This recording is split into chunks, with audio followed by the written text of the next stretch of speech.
अच्छा अस्सलाम वालेकुम। चाचा वो खेरा तू बनाए पुटी बब्बा हां रे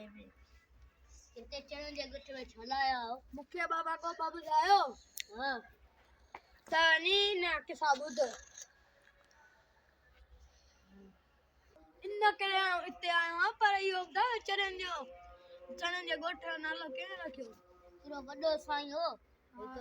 असां गोठ में घणा चरिया इन करे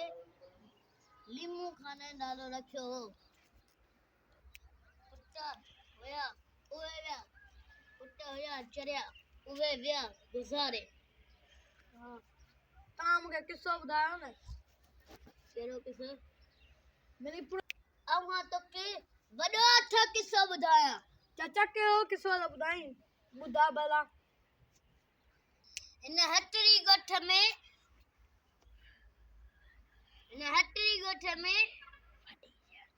वडी जंग हां वडी जंग थी वडी जंग आवन हिन दौर में पुलिस वारो आजे मो एकरे अंग्रेज के जंग में डाहे छड़ियो एक मुझो पुलिस वारो साथी हुयो उदे मके परे का इशारे दिनो वाह रे वाह एक अंग्रेज के हया में निशानो डही पयो केरा कई अंग्रेज मरी आया असा जंग खटे वया चाचा तो के उन्हें जंग में केरो इनाम मिलियो उन्हें जमाने में वडी ट्रॉफी मिली चाचा वो ट्रॉफी दे काम ना अभी आप खाए बच्चा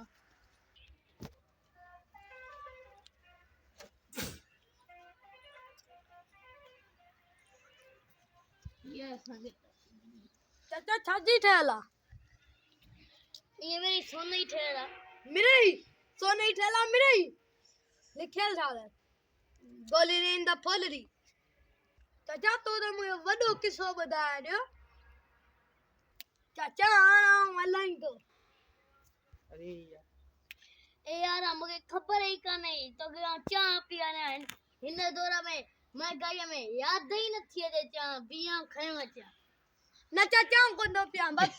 परे ऊपर आवा हला तुनी मेहरबानी यो चाह पूछे इन जमाने में के पूछे ही कोन ठीक है ना हला दो अलविदा।